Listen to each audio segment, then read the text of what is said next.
Nagsimula ang pelikula sa isang lalaking bihag ng grupo ng mga gangster. Nakasuklob ng tela ang kanyang ulo at nakagapos ang kanyang mga kamay. Pinipilit siyang tumulong sa pagpuslit ng droga mula Indonesia patungong Malaysia gamit ang daungan na kontrolado niya. Nag-alok ng 50 milyon ang boss ng mga gangster bilang pabuya, ngunit tumanggi ang lalaki. Pero sa huli, lumalabas na ang lahat ng iyon ay isang prank lamang. Hindi rin ito social experiment, kundi isang pagsubok ng katapatan niya. Ang grupo na kilala bilang Harimo Mera o Red Tiger ay may paninindigan. Hindi sila kailanman makikisangkot sa anumang ilegal na kalakal. At dahil tumanggi si Hakin sa kabila ng malaking pabuya ay pumasa siya sa pagsubok. Mas lalo pang nakumbinsi ang boss ng Red Tiger Gang na si Aya na si Hakin ang nararapat na maging kapalit niya bilang pinuno ng grupo.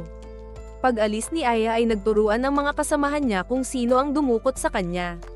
Bago pa tuluyang makauwi ang boss na si Aya ay dumating ang iba pang kasapi ng Red Tiger Gang.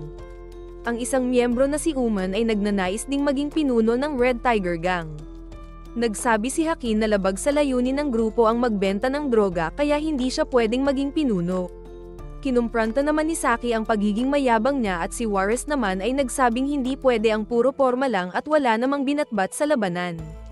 At para makuha ang posisyon, handa si Uman at iba pang mga pasaway na miyembro na labanan maging ang sarili nilang mga kasamahan. Kaya't sumiklab ang matinding rambulan sa pagitan ng mga gangster. Sa gitna ng kaguluhan ay biglang nagdatingan ang mga pulis at inaresto ang mga miyembrong inabutan nila. Sa kasamaang palad ay isa si Hakin na nahuli at ikinulong sa presinto. Pagkatapos maghintay sa loob ng selda ay tinawag si Hakin para sa interogasyon. Tila kilala ng hepe ng pulisya si Hakin hindi bilang isang karaniwang miyembro ng gang. Sa halip na kumprantahin, hiniling ng hepe kay Hakin na mag-ingat bilang police informant. Ang kanilang target ay si Kon, isa sa mga nangungunang gangster na lihim na nagpapatakbo ng negosyo ng droga. Naiintindihan ni Hakin ang kahilingan ng hepe. Sa simula pa lang ay kinamumuhian na niya ang mga ilegal na kalakal na sisira sa mga mamamayan at sa mga susunod na henerasyon ng bansa.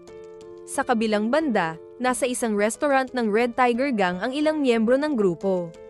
Nandoon si Kon na binabantayan ng kanyang mga tauhan na may kanya-kanyang transaksyon ng ilegal na kalakal. Walang magawa, pinagtripan at hinaras nito ang bagong pasok na serbidora.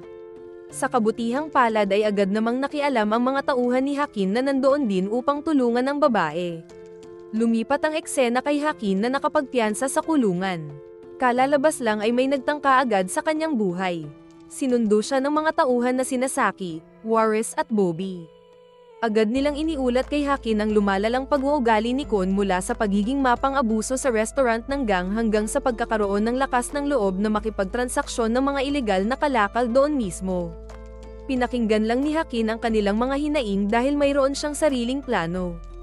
Kinahapunan, pinatawag ng boss sina Hakin at Kon kasama ang kani-kanilang mga tauhan.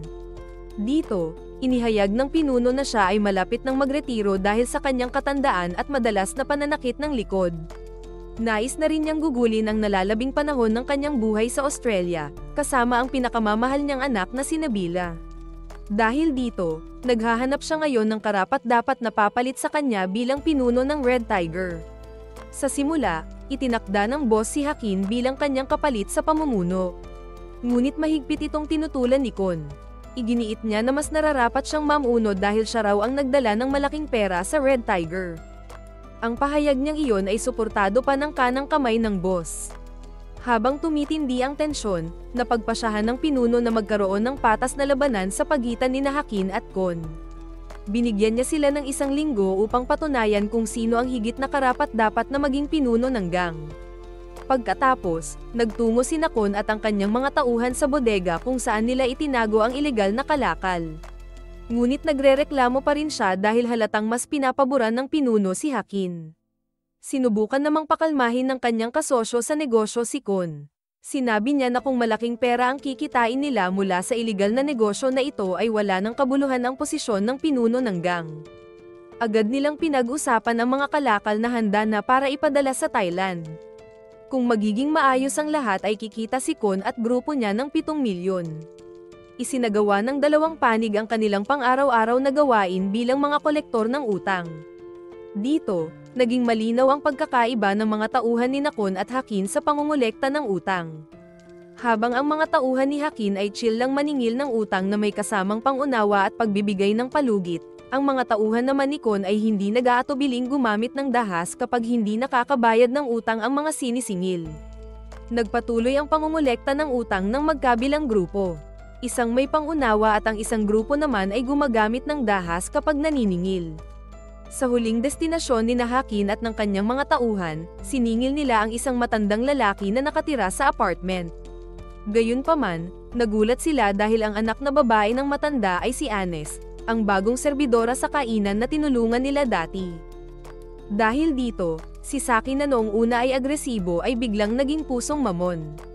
Lihim pala siyang may pagtingin sa dalaga kaya imbis na 1 linggo, binigyan niya ang ama ni Anes ng 1 taon na palugit.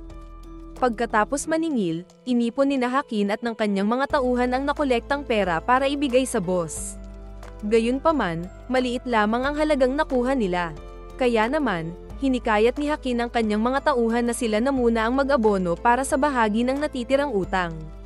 Dahil dito, nagtaka sina Bobby at Juarez kung bakit napaka-generous ni Hakin samantalang nakikipagkumpetensya siya kay Kon sa pwesto. Ngunit sumagot lamang si Hakin na balang araw ay maiintindihan din nila kung bakit ganoon ang diskarte niya. Di nagtagal, nag-message si Kon para magkita sila kaya pinuntahan niya ang kinaroroonan nito. Sinubukan ni Kon na kumbinsihin siya na isuko ang pinagtatalunan nilang posisyon ng pagiging pinuno ng Red Tiger. Bukod dito ay inalok pa niya si Hakin na kumampi sa kanyang panig. Gayunman, gaya ng inaasahan, matigas na tumanggi si Hakin dahil matibay niyang pinaninindigan ang kanyang prinsipyo na huwag makisangkot sa ilegal na negosyo ng droga. Kinagabihan, habang abala ang mga tauhan ni Kon sa paghahanda ng mga kalakal na ipapadala, bigla silang sinalakay ng mga pulis. Nang mabalita nito, agad na nagsuspecha si Kon na si Hakin ang may kagagawan ng lahat. Dahil sa matinding pagkalugi ng kanyang negosyo, binalot siya ng labis na panghihinayang at galit. Habang tinitignan ang kanyang mga anak na mahimbing na natutulog ay naalala niya ang nakaraan, ang panahon nang iwan siya ng kanyang asawa dahil sa kanyang kapabayaan. Sobrang nahumaling si Kon sa paghabol ng kayamanan sa maling paraan, hanggang nakalimutan niyang bigyan ng oras at pagmamahal ang sariling pamilya. Kinabukasan, inanyayahan ni Nabila sina Hakin at ang kanyang grupo sa isang salo-salo bago sila lumipad ng kanyang amang si Aya patungong Australia. Ngunit sa gitna ng kasiyahan, napansin ni Hakin na parang balisa si Juarez, at maya-maya lang ay nagpaalam itong mag-CCR. Habang nag-uusap sila tungkol sa paglipat ni Nabila at ng kanyang ama na pinuno ng Red Tiger sa Australia ay napansin ni Saki ang truck patungo sa pwesto nila. Nakaiwas silang tatlo ngunit natumbok nito si Nabila na agad ding ikinasawi nito. Dahil sa nangyari, agad na tumakas sina Hakin upang hindi mapagkamalang sangkot sa insidente. Ngunit pagpasok nila sa sasakyan ay napansin niya na may kakaiba, at nang suriin ito ni Saki ay natuklasang niyang may nakatagong bomba sa loob ng kotse. Agad silang nagsitakbo palabas upang mailigtas ang kanilang mga sarili. Pagkarinig ng balitang nasawi ang pinakamamahal niyang anak, labis na nawasak ang ama. Pinapangarap pa naman nila noon na magsimula ng tahimik at bagong buhay sa Australia na malayo sa mundo ng karahasan. Doon napagtanto ni Hakin na isa sa kanyang mga tauhan ang nagtaksil, at iyon ay walang iba kundi si Juarez. Nang maharap sa kanila, umamin si Juarez na siya ang nagpasa ng impormasyon kay Kon tungkol sa kanilang lugar ng pagkikita. Pilit nitong ipinagtanggol ang sarili, sinasabing hindi niya inasahang mauuwi iyon sa pagkamatay ni Nabila. Ipinagtapat din niya na napilitan siyang sabihin ang lokasyon nila sa kalaban dahil nangangailangan siya ng malaking pera para sa pagpapagamot ng kanyang inang may sakit. Labis ang galit at pagkadismaya ni Hakin at ng kanyang mga kasamahan, kaya tuluyan nilang itinakwil si Juarez at pinutol ang kanilang pagkakaibigan. Kinabukasan, sa libing ni Nabila, dumating si Kon na mayabang pa ring nagkunwaring magpahayag ng pakikiramay. Ngunit walang nakinig sa kanya, pati ang pinuno ay halatang suya at sawang-sawa na sa kanyang presensya. Ang pinaka-nakakagalit pa, nagkunwari pa si Kon na hinahanap niya si Juarez na hindi dumalo sa napakahalagang okasyon na iyon, kahit malinaw na siya rin ang ugat ng gulong nangyari. Pagkatapos ng libing, kinausap ng pinuno si Hakin ng masinsinan. Diretso niyang sinabi kay Hakin na hanapin at ibigay sa kanya si Juarez. Ngunit ipinagtanggol pa rin ni Hakin si Juarez sa pagsasabing hindi siya ang tunay na dahilan ng pagkamatay ni Nabila. Gayunpaman, dahil sa labis na dalamhati at galit sa pagkamatay ng anak, hindi tinanggap ng ama ang paliwanag ni Hakin. Sa sobrang sama ng loob, sinabihan niya si Hakin na umalis na lamang sa grupo kung hindi nito susundin ang kanyang utos. Samantala sa kabilang panig, buong tapang na pumunta si Juarez sa headquarters ni Kon para singilin ang pera niya. Hiningi rin niya kay Kon na panagutan ng mga pangyayari, dahil namatay si Nabila dahil sa mga ginawa nito.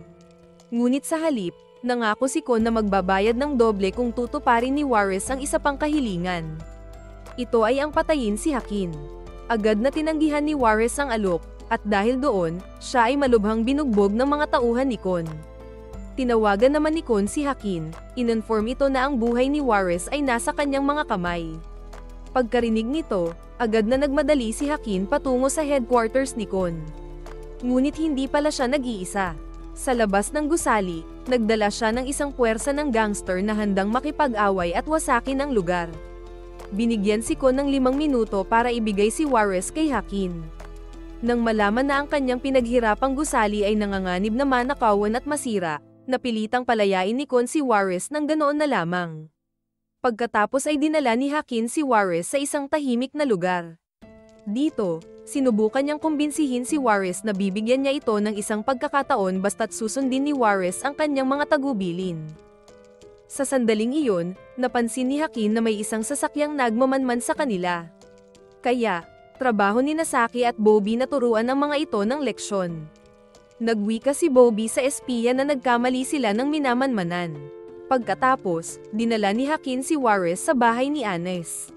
Sinabihan niya ito na magtago muna doon pansamantala habang inaayos niya ang barko na sasakyan niya sa lugar kung saan muna siya mananatili. Sunod ay nakipagkita si Hakin sa kanang kamay ni Kon na nagngangalang Lioner. Nakakagulat na ibinunyag ni Lioner kay Hakin ang bodega ng imbakan ng ilegal na kalakal ni Kon. Ginawa niya ito dahil gusto niyang makita ang pagbagsak ni Kon at makuha ang posisyon nito bilang isang mataas na ranggong gangster. Kinabukasan, agad na kumilos si Hakin at ang kanyang mga tauhan patungo sa bodega ni Kon. Sinalubong ang kanilang pagdating ng mga tauhan ni Kon, kaya hindi maiiwasan ang labanan. Sa looban ay hindi umubra ang mga tauhan ni Kon na nagbabantay doon.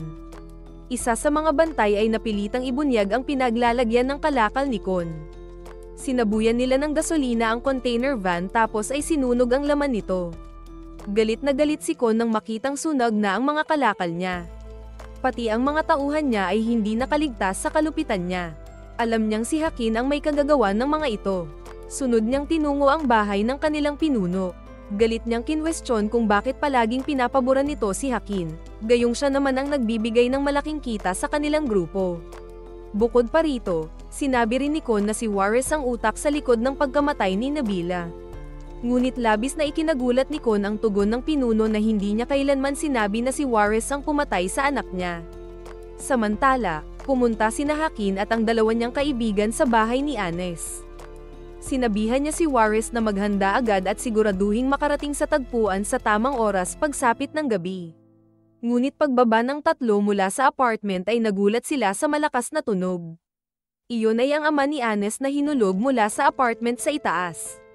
Agad silang umakyat sa itaas, ngunit sa kasamaang palad ay dinukot na sina Juarez at Anes. Nakakatiyak silang ang mga tauhan ni Kon ang may kagagawan ng krimen. At hindi nga sila nagkamali, tumawag si Kon kay Hakin, inuutusan siya nitong magpunta sa bodega kung saan sinunog nila ang mga ilegal na kalakal. Habang si Hakin ay kailangan pa ng oras upang makapag-isip at makabuo ng plano, hindi na mapakali si Saki. Kinabukasan, puno ng determinasyon, hinikayat niya si Bobby na dukutin ang anak ni Kon bilang ganti.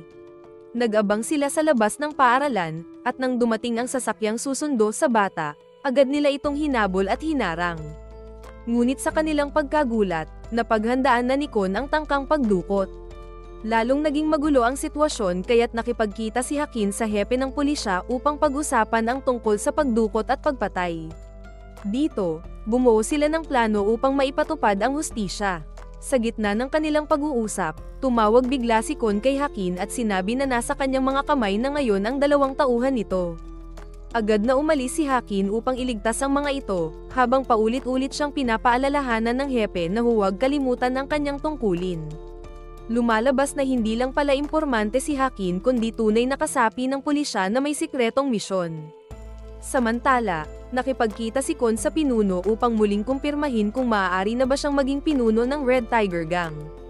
Ngunit malamig ang naging tugon ng pinuno na hindi ito mangyayari kailanman, lalo na't alam niyang marami nang gustong tumapos kay Kon, kabilang na ang pulisya at si Hakin mismo. Pagdating ng araw ng labanan, mag-isang hinarap ni Hakin si Kon at mga tauhan nito sa napag-usapang bodega. Ngunit ang hindi nila alam, nakapalibot na pala ang mga tauhan ni Hakin sa paligid ng lugar, handang sumalakay anumang oras. Ilang sandali pa, sumiklab ang matinding labanan sa pagitan ng dalawang grupo. Sa gitna ng kaguluhan, palihim na pinalaya ni Lionel ang mga bihag ni Kon. Bago tumulong sa laban ay inutusan ni Saki si Lionel na samahan si Anes sa ligtas na lugar. Tapos ay isa-isa niyang kinulata ang mga kapwa niya miyembro ng gang. Ganoon din ang ginawa ni Juarez na sanay sa away kalsada. Sa kasamaang palad, hindi nagtagal ay tinamaan ng itak si Juarez sa leeg dahilan upang lubayan muna ni Hakin si Kon at sagipin ang kaibigan. Katulong si Bobby, binuhat nila si Juarez upang dalhin sa ligtas na lugar. Samantala, dumating na rin ang mga pulis at pinahinto ang kaguluhan. Ito pala ang plano ni Hakin mula pa sa simula.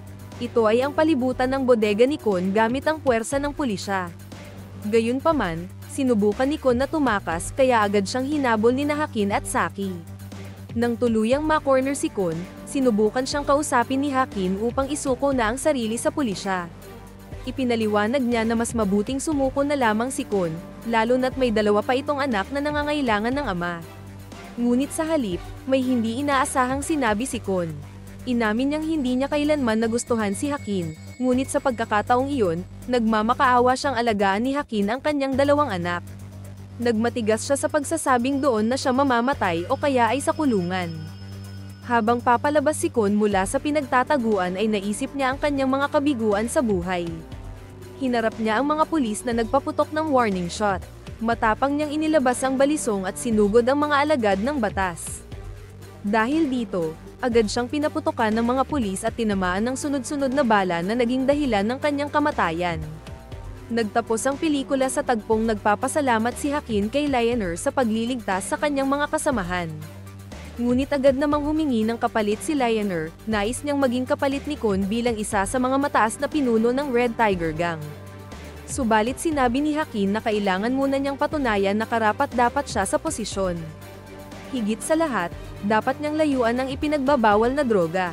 Pagkaraan nito, nakipagkita si Hakin sa pinuno at dito ay pinasa na ng matanda ang pamumuno ng Red Tiger Gang sa kanya.